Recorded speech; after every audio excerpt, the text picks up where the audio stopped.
Hello, friends. I warmly welcome all of you to the next episode of Sociology in 10 minutes. आज का topic है paper 1 chapter 4 Talcott Parson social system already हमने देखा। आज हम करेंगे पैटर्न वेरिएबल और उसके अंदर एपिसोड नंबर है 34। पार्सन को काफी कॉम्प्लिकेटेड माना गया। आई होप लास्ट वाला लेक्चर थोड़ा सा बड़ा हो गया था 20-25 मिनट्स के आसपास। आई होप कि उससे सोशल सिस्टम थियरी आपको अच्छे से समझ में आई है।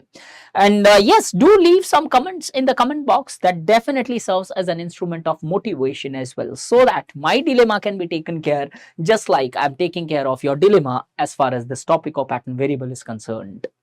पैटर्न वेरिएबल के अंदर आपको क्या क्या चीजें पता होनी चाहिए when you're understanding this topic, when you're studying this topic, or maybe when you're about to write an answer as far as the topic of pattern variable is concerned. Parson से पहले क्या माना जाता था? पैटर्न वेरिएबल की theory Parson ने दी थी in order to largely give a very different understanding of modernity. पहले लोग कैसे मॉडर्निटी को पढ़ रहे थे वो देखेंगे। पार्सन की अंडरस्टैंडिंग क्या है, पार्सन्स की अंडरस्टैंडिंग क्या है मॉडर्निटी के बारे में, देन दैट फिर थोड़ा सा एक्शन देखना पड़ेगा बिकॉज एक्शन के अंदर ही डिलेमा फेस होता है। तो ये एक्शन क्या होता है वो देखेंगे कि पार्सन की सोशल एक्शन थियरी किस, the structure of A social action क्या बोलते हैं वो। और उसके बाद में कैसे देखते हैं कि जब एक सोशल एक्शन सिचुएशन के अंदर आप एक डिलेमा फेस करते हो तो उसको किस तरीके से सॉल्व कर सकता है ये थियरी पैटर्न वेरिएबल का, जिससे एक सिस्टम का गठन हो सके।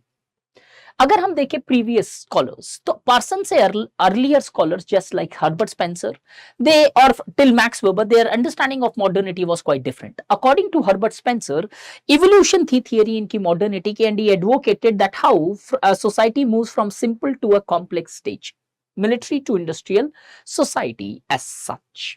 इससे आगे आए तो डरखाइम ने भी कुछ ऐसा ही फॉर्म दिया इवोल्यूशनरी एस्पेक्ट्स के बेसिस पे कि society moves from mechanical solidarity to organic solidarity, solidarity based upon the similarities to solidarity based upon dependencies in his division of labor theory. Similarly, Weber भी कुछ ऐसे ही मानते थे। Weber did advocate that the degree of rationality is present in every society, but however, that goal-oriented rationality is largely present in the modern societies, and as the society progresses, the rationality or the process of rationalizations keeps on enhancing its pace and starts engulfing the entire society.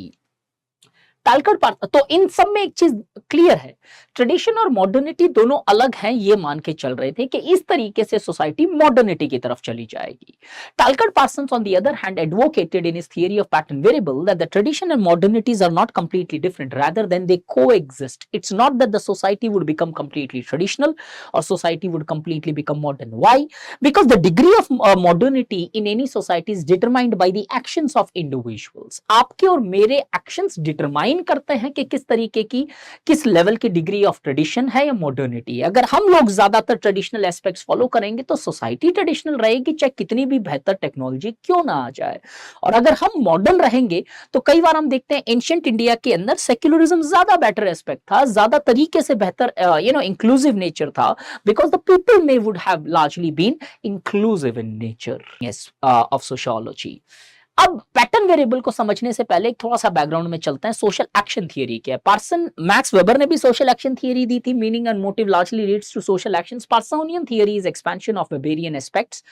As Parson advocates, for any social action, if you cut that into three pieces, three-dimensional view, there are three aspects which will largely be present here: the value aspect, the motive aspect, and the situations. ये तीनों जब combination में आएगी, only then there is a possibility that an action would take place. Because situations अपना impact रखती है जब कोई action लेते हो, कुछ आपके motives होंगे, कुछ motives होंगे और कुछ आपकी society की values होगी। तीन type की broad values है: cognitive values, which largely gives importance to materialism. Please make sure that person को क्रिटिसाइज किया जाता है, we need to invent a different dictionary, because cognitive normally psychology से कनेक्टेड होती है, बट पर्सन ने इसका अपना मीनिंग दिया मटेरियलिज्म से कनेक्ट करके।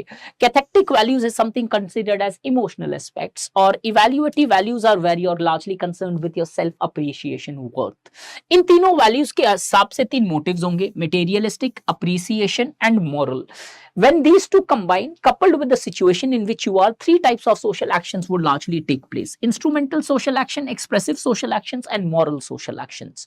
हालांकि ये social action की theory उतनी important नहीं है, लेकिन एटलीस्ट मेरा सिर्फ एक पॉइंट है, अगर आप ये सारी चीजें याद रखते हो तो इसको बहुत जगह अप्लाई कर सकते हो। कैसे? The degree of secularization have largely started increasing in society because of the materialistic world. Same चीज मैं अप्लाई करके बताता हूं, that the religious revivalism is taking place in the Indian society because there is a cathectic void, emotional void जो religion fulfil करती है, और इसीलिए हम संत बाबा और एस्पेक्ट्स के साथ फॉलो करते हैं और बहुत सारे कल्ट्स और सेक्ट्स का ग्रोथ हुआ है। आपको इधर जो याद रखनी है पैटर्न वेरिएबल में तीन चीज, कि सोशल एक्शन तभी पॉसिबल है जब आपके पास वैल्यूज और मोटिव्स अप्रोप्रिएटली सूट कर रहा हो। ऐसे नहीं होने वाला ये कि ये मोटिव्स ये वैल्यूज है, नहीं, दिस इज नॉट। ये दोनों होंगे या ये, तब जाके सोशल एक्शन होगा।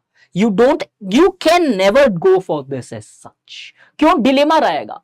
वैल्यू सोसाइटी की बोल रही है मटेरियलिस्टिक हो जाओ, लेकिन आप कई बार सोचते होगे कि नहीं यार मुझे मटेरियलिस्टिक नहीं होना है, आपका अप्रिशिएशन वाला एस्पेक्ट चल रहा है, तो आप डिलेमा में रहोगे, कभी एक्शन ही नहीं ले पाओगे।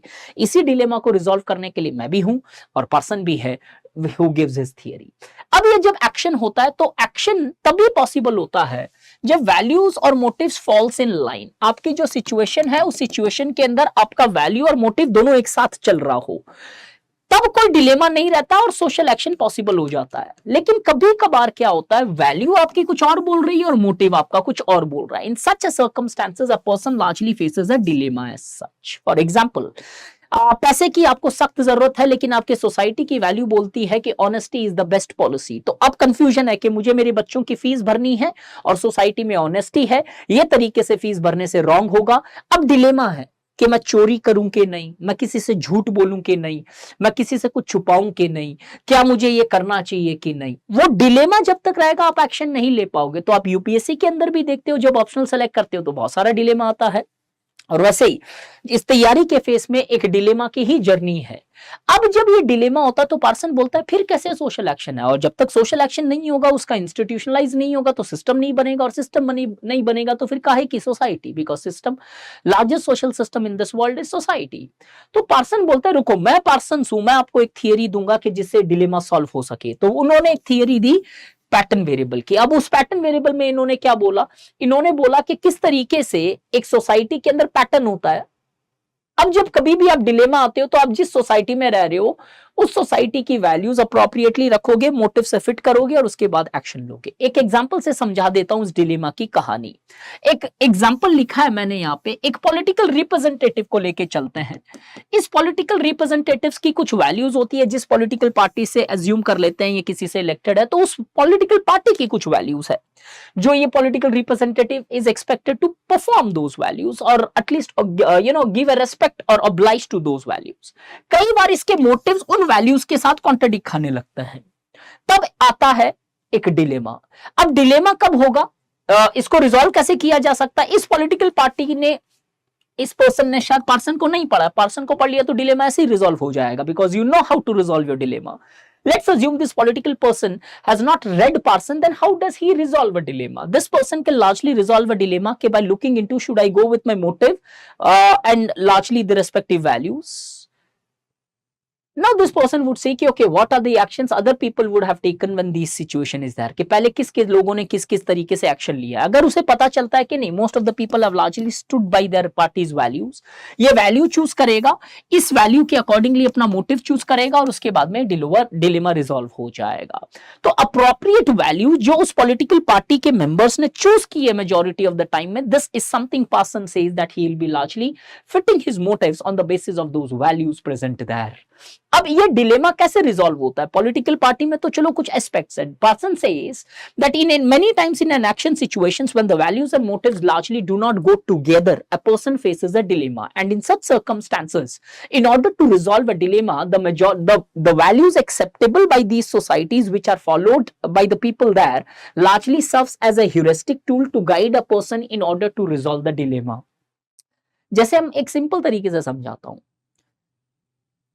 अगर एक क्रिमिनल सोसाइटी में आप रहते हो तो आप देखते हो कि उस सोसाइटी की वैल्यू क्रिमिनल टाइप किसी कुछ वैल्यूज होगी जो उसको सपोर्ट करेगी, लार्जर सोसाइटी के क्राइम के अगेंस्ट में रहती है। अगर इस सोसाइटी में आप रहते हो तो इस वैल्यू के अकॉर्डिंगली आप अपना एक्शन डिटरमाइन करोगे। क्यों? आपकी शायद सोसाइटी में वो एक्सेप्टेबल है। Take an example, south India के अंदर क्रॉस कजिन मैरिजेस होती है, उधर की वो वैल्यू है तो उसके अकॉर्डिंगली आप अपना मोटिव फिट करते हो और उसके अकॉर्डिंगली आप शादी करते हो। लेकिन वही नॉर्थ इंडिया के अंदर आओ तो वो वैल्यू नहीं है क्रॉस कजिन मैरिज की, तो आप अकॉर्डिंगली वो वैल्यूज के हिसाब से अपना मोटिव चूज करते हैं and your respective partners are chosen on that basis. Person सिर्फ इतना बोल रहे थे कि ये सोसाइटी में जो मेजरली एक्सेप्टेबल वैल्यूज है उसके अकॉर्डिंगली फिर आपका गाइडेंस होता है और उसके अकॉर्डिंगली आप डिलेमा रिजॉल्व करते हो। पर्सन ने इस दो तरीके के पैटर्न वेरिएबल्स बताए, pattern variable A, pattern variable B. Pattern variable A, ये 5 फीचर्स है: ascribed by both, achieved, diffusion, the interactions are highly diffused, specific interactions होते हैं सोसाइटी के अंदर, effectivity, emotions पे effective neutrality, lack of emotions, particularism, you give favor to a particular aspect, caste, ethnicity, race, universalism, सबको बराबर से treat करोगे, collective orientation के बेसिस पे कोई भी एक्शन लेने से पहले आप लार्जर हित के बारे में सोचोगे, इधर सिर्फ सेल्फ एस्पेक्ट के बारे में। ये बोलते हैं पर्सन, ये मॉडर्न सोसाइटी है, ये ट्रेडिशन के लार्जली कैरेक्टरिस्टिक्स होते हैं, लेकिन दोनों एग्जिस्ट करते हैं एक साथ।